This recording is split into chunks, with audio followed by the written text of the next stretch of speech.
Hello everybody, welcome back to another EOB podcast, and I am your host Ben No. As you can see, video's back. I'm back with a video. I've been doing a couple of podcasts without video for I think a couple of weeks already, and this is my first time back. This is the latest video in the new year, so yeah.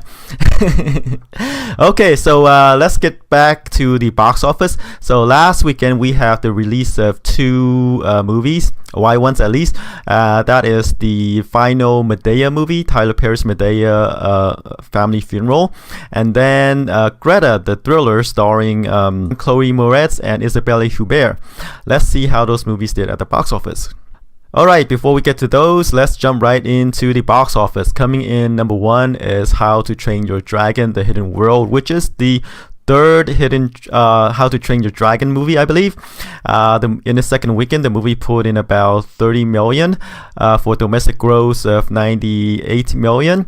And let's see, worldwide, the worldwide figure is at 378 million with 280 million of that from overseas. So it still continues strong overseas. This series has always had a strong overseas box office, and this is no exception. The budget for this movie is 129 million. It's decreased from the previous two movies. The first movie had a budget of 165 million. The second movie had a budget of 145 million.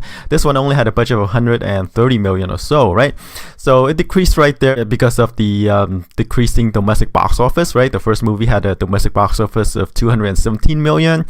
The second movie had a domestic box office of 177 million. So as you can see, the trend is going lower and lower with the domestic box office. But you know, the foreign take increased. The worldwide take for the first movie is 494 million, and for the second movie is 621 million. So you know, it's trending higher in the worldwide basis, right? Because of the overseas box office. So as you can see, the foreign take is higher than the domestic take for all two movies. We'll see if this third movie follow the trends as well, or if we see a dip in the box office take as well. All right, let's move on to number two, which is Tyler Perry's Madea Family Funeral. Supposedly the final Madea movie. Tyler Perry is retiring the Madea character, and he did it with a funeral. So the budget for this movie is around 20 million or so, which is in line with his other Tyler Perry movies. At least the recent ones. The older ones, was cheaper, but now he's like a big time director and big time producer, so the budget can go up as high as around 20 to 25 million, right? So review wise, this movie wasn't good. It only had a 20% on the tomato meter, and I said, like the previous Madea movies, right? Those movies open up in the 20 million range or so. So I say, the Madea Family Funeral could open to as much as this, but I think this movie got a bump because it is the final Madea movie as well. So it opened to 27 million, which is a bit higher. Yeah, so this 27 million is the third highest opening for a Madea movie, just below Madea Goes to Jail, which opened to 41 million, and then Boo! A Madea Halloween, which opens to about 28.5 million. So 27 million is actually a pretty good opening for Madea, which ranks third in the Madea series. So yay. So the question now is, will the Madea Funeral hold up, right? Because reviews aren't good, 20%, but I think it's buoyed by the box office, buoyed by the notion that this is going to be the final Madea movie, right? With movies, these characters never stay dead, even though Tyler Perry might say he's retiring the character, but you never know when he would get some inspiration from somewhere and resurrect this character. So there you go. Alright, so number three, moving along, is Alita Battle Angel. It is the James Cameron produced movie that's directed by Robert Rodriguez. In its third weekend, it dropped about 43% to pull in about 7 million.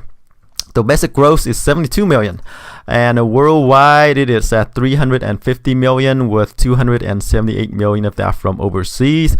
So I'm not sure if it will reach across the 100 million barrier here, since it's dropping fast. But overseas it's doing very well. The budget is 170 million, and with 350 million it's actually doing okay, right? Not great, but doing okay. We'll see if it can pull in bigger numbers overseas, but domestically it's probably going to end its run maybe at the 100 million level or so, but we will see. All right, number 4 is the second Lego movie, the second part, which pulled in 6.6 million in its fourth weekend, a 32% drop off from the previous week. 91 million domestically so far, and worldwide it is at 153 million, with 62 million of that from overseas. It hasn't opened that wide overseas yet, so that's why we're seeing the low box office take from the foreign markets. But if it's the trends hold, we're gonna see it do well at the overseas market as well. But in general, right, this movie is not performing as well as the first movie. The first movie came out of nowhere, took the box office by storm. It made a lot of money, and then now we have the sequel. Supposedly, the budget is around 100 million, which is a step up from the first movie, right? The first movie cost, I think, around 80 million or so. This one costs a bit more. But if the box office is anything to go by, right? Domestically, it's doing okay, not great numbers, but all will depend on the overseas take. But, this is a toys play, right? Merchandise play is gonna make money on home video, DVD box set, etc., and also the merchandise, the TV, the T-shirts, the toys.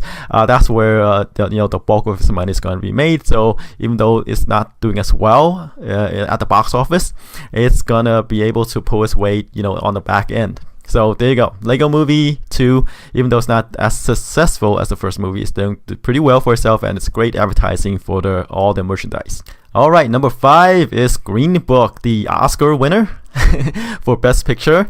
It's getting this Oscar bump, right? It expanded. I added like 1,000 more theaters to its release, right? So it pulled in about 4.7 million in its 16 weekend. It's getting the Oscar bump. The momentum was building.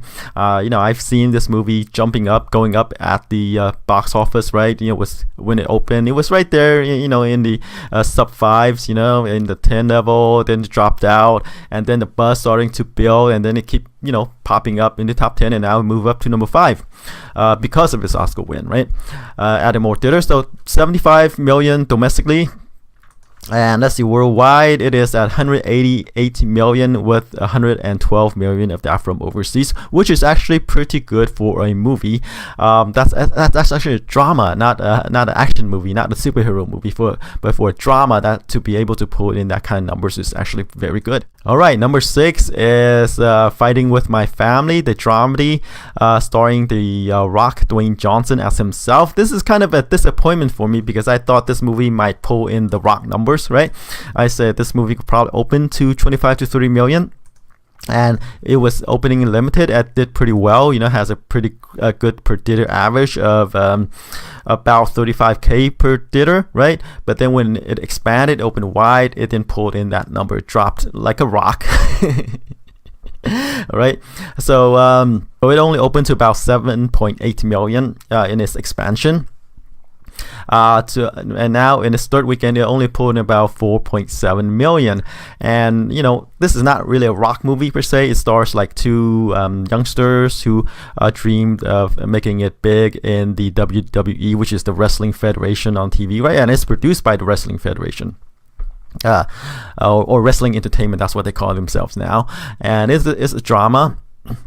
And The Rock plays himself, so he's not in the leading role. He's like a supporting character. He lent his name to this dramedy, and I guess it did as well as it could with not with The Rock headlining, right? Dwayne Johnson headlining. So in the third weekend, it only have a domestic gross of about 15 million. Let's see. It hasn't opened overseas yet, so we don't have the overseas figure. So that is Fighting with My Family. Sort of a disappointment for me because it sounds like it's funny, right? It's well reviewed, 91% on Rotten Tomato, A- cinema score. So people who've seen it liked it critically. It's great, right? 91%. But I guess it just didn't capture the imagination of the general audience. Alright, let's move along to number 8, which is one of the other new release last weekend. It's the Greta, the thriller starring Chloe Grace Moretz and Isabelle Huppert. who stars as kind of like a psycho who has mommy issues or wants to be a mom, I guess, like wants to take care of children. I think it will be revealed in the movie. So she leaves handbags on trains, and strangers would return it back to her, and then there's this attachment issues with them. That's the horror part, right? Neil Jordan directs, known as the indie director. I said this movie could probably open in the 5 to 10 million range because of all the people here, like Chloe Moretz and Isabelle Huppert, and even Neil Jordan. They're not like names that open movies huge, not blockbuster movies. This is more of a tiny movie, small dramedy, and say 5 to 10 million is kind of like a decent estimate for this opening. So, but this movie opened to about 4.6 million, which is right there at the lower end of my estimate, and I guess it's fair because, like I said, these names are not people who are big box office draws. So Greta, kind of right there on Greta. Alright, number 9 is What Men Want, which is the female remake of the What Women Want, that one starring Mel Gibson and Helen Hunt. This one pulled in 2.7 million in its fourth weekend, nearing the 50 million mark, 49.6 million domestic take so far. But the budget is only 20 million, so it's doing okay. And overseas, it hasn't opened that wide overseas yet. Like I said, comedies, drama don't usually translate, so it only have a box office take of 6 million overseas for a worldwide total about 56 million, but it hasn't opened that wide yet, so we will see. But in general, comedies and dramas don't usually do that well overseas unless you have this big names attached to it, or special effects, action, what have you. Alright, number 10, closing out the top 10, is the horror movie Happy Death Day 2 U, which is a sequel to the 2017 movie Happy Death Day. The characters all returned for this movie. Pulled in about 2.5 million in its third weekend, about a 49% drop off from the previous week. Domestic gross is about 25 million, but the budget is only 9 million, so yeah, even though it didn't make as much as the first movie, it's doing pretty well because the budget is low. And worldwide, it is at 54 million with 29 million there from overseas. So it's doing well overseas. Horror movies, hey, right? All right, that's it for the top 10. Let's move on to the new releases this weekend. We're gonna have one, and that is Marvel's Captain Marvel, which is the superhero movie. And with the release of Captain Marvel, the summer movie going season is underway. It's kicking off with March. It's summer going season right now. Last year it was Black Panther.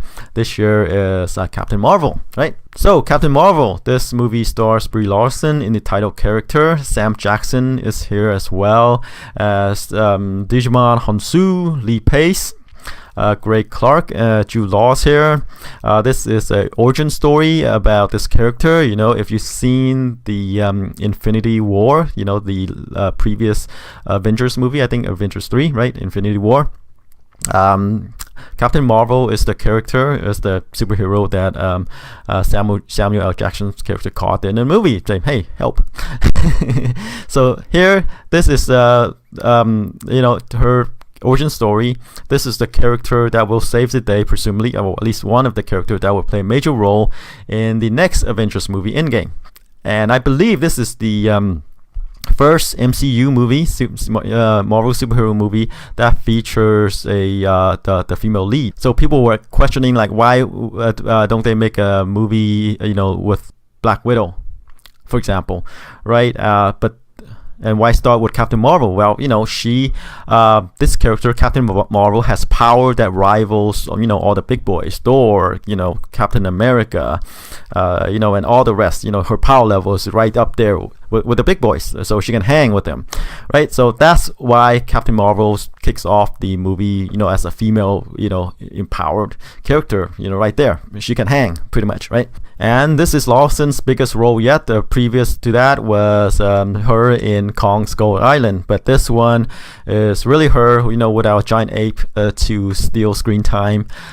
This is in the lead role, and of course, with these Marvel superhero movies, sometimes the lead actors doesn't really matter because they already built up a cinematic universe already. They have a story in place, so they just plug and play play characters in and out of these movies, when the story calls for it. So whoever's in it, as long as they don't suck, they can just plug them in. And Brie Larson, I guess fits this character of this strong female lead, right, and vulnerable as well as at that, right, because this is her own origin story from this weak character, and she's grown into this power.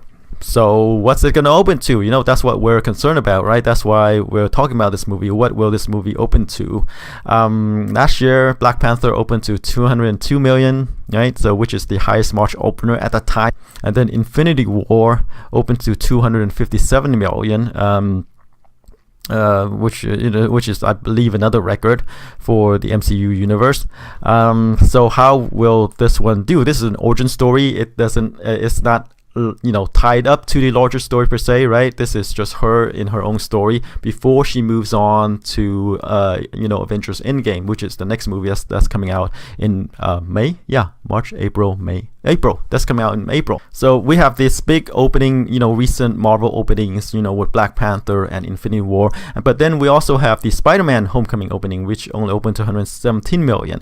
But Spider-Man is kind of an exception because we've seen in the Spider-Man reboots from Sony before. So how will Captain Marvel do? This is like kind of a new character, her introduction into the Marvel Cinematic Universe until she plays a bigger role. So I guess for people who want to understand how her character plays into the larger story, they need to watch this one, right? And from the trailer, this movie looks good, right? Samuel L. Jackson, he's the eye patch guy. He hosts the series together along with Iron Man, and he's relegated to the black comedic sidekick in this movie, and I guess and that plays well, I feel. Right, he's no longer the series character, except this one he's playing this comedic sidekick in Captain Marvel. So I think that will add flavor to this movie as well. But I don't see this movie opening as high as a Black Panther or Infinity War. I think to play safe, I think this movie will probably have an opening maybe in the 100. I'm gonna do a range, right? It's kind of hard to say because this is another new character, and and a female lead. You never know what this movie is going to do, but I think for fans of this series, the Marvel Cinematic Universe, I don't think it really matters that much, but it's going to be affected somewhat. So I think this movie is probably going to have an opening of like 170 million to 180 million opening for Captain Marvel. All right, so that's it for this week's podcast. Tune in next week to see how I did with my projections. Until then, take care. Bye-bye.